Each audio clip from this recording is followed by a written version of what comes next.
வெளிநாட்டிலிருந்து அழைத்து வரப்பட்ட பாத்தாள உலகக்குழு தலைவர்.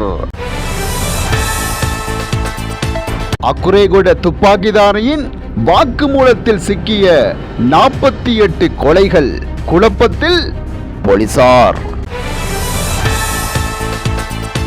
தமிழ் புலம்பெயர் அமைப்புகளின் அழுத்தத்தில் செயல்படும் அரசு, விமல் கட்சி கண்டனம். தமிழீழ விடுதலை புலிகளின் தலைவர் வீட்டில் கட்டப்பட்டிருக்கும் பதாகை சர்ச்சையை கிளப்பும் விமல்.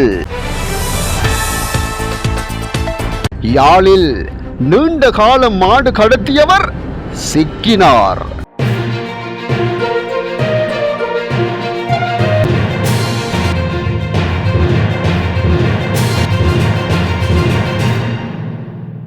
யாழ்ப்பாணம் வல்வெட்டித்துறையில் அமைந்துள்ள தமிழீழ விடுதலை புலிகளின் தலைவர் பிறந்த வீட்டை 3 தட்டு கொண்ட கட்டடமாக நிர்மாணித்து கலாசார மத்திய நிலையம் மற்றும் நூலகம் ஒன்று அமைக்கப்பட உள்ளது. அந்த வீட்டின் முன்னால் கட்டப்பட்டுள்ள பதாகையில் கௌரவத்துக்குரிய தமிழீழத்தின் ஜனாதிபதி என குறிக்கப்பட்டுள்ளது என முன்னாள் அமைச்சர் விமல் வீரவன்ச தெரிவித்துள்ளார். கைது செய்யப்பட்டுள்ள முன்னாள் இராணுவ புலனாய்வுத்துறையின் பிரதானி சுரேஷ் சலே என்ன செய்தார் என்ற துணிப்பொருளில் நடைபெற்ற விசேட செய்தியாளர் மாநாட்டில் உரையாற்றும் போது இதனை தெரிவித்துள்ளார். இவையெல்லாம் பார்த்து கொண்டிருக்க வேண்டியுள்ளது.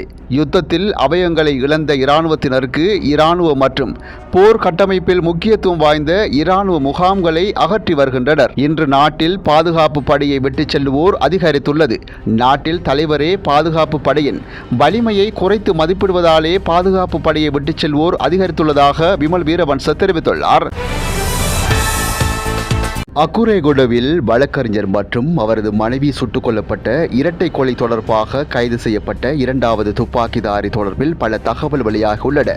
சந்தேக நபரிடம் போலீசார் நடத்திய விசாரணையில் தென் மாகாணம் உட்பட பல பகுதிகளில் சுமார் 48 பேரை கொலை செய்த துப்பாக்கிச் சூட்டில் ஈடுபட்டவர் தான் என்று போலீசாரிடம் ஒப்புக்கொண்டுள்ளார். இதற்கிடையில் மாலபே பகுதியில் ரூபா 2 லட்சம் பணத்தை பெற்றுக்கொண்டு துப்பாக்கிச்சூடு நடத்தியவர் அன்றைய தினம் மொனராகலைக்கு தப்பிச் சென்றதும் தெரியவந்துள்ளது.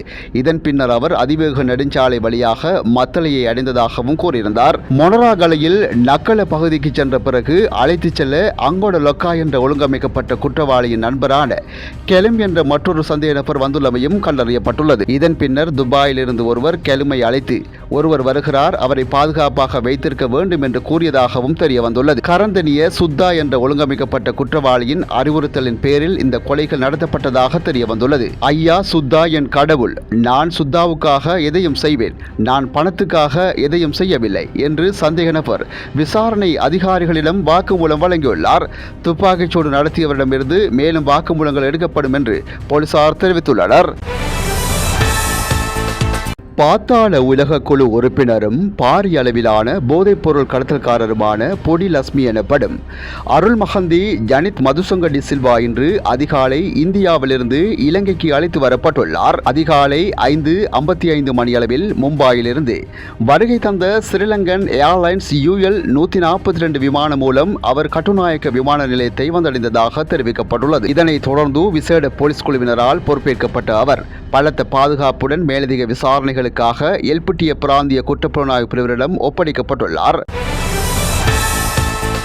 உயிர்த்த ஞாயிறு பயங்கரவாத தாக்குதல் தொடர்பான விசாரணைகளில் அரச புலனாய்வு பிரிவின் முன்னாள் பணிப்பாளர் மேஜர் ஜெனரல் சுரேஷ் சலே கைது செய்யப்பட்டமையானது முற்றிலும் ஓர் அரசியல் பழிவாங்கல் நடவடிக்கை என விமல் வீரவன்ச தலைமையிலான தேசிய சுதந்திர முன்னணி தெரிவித்துள்ளது.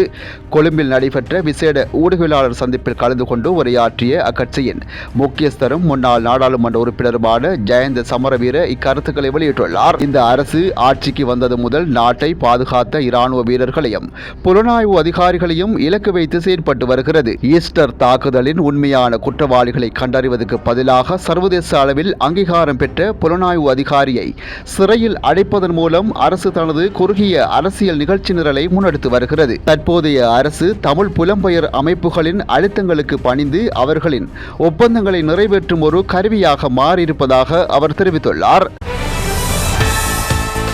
யாழ்ப்பாணம் அச்சுவேலி போலீஸ் பிரிவுக்குட்பட்ட வீரவாணி பகுதியில் மாடுகளை கடத்திய ஒருவரை போலீசார் கைது செய்துள்ளனர்.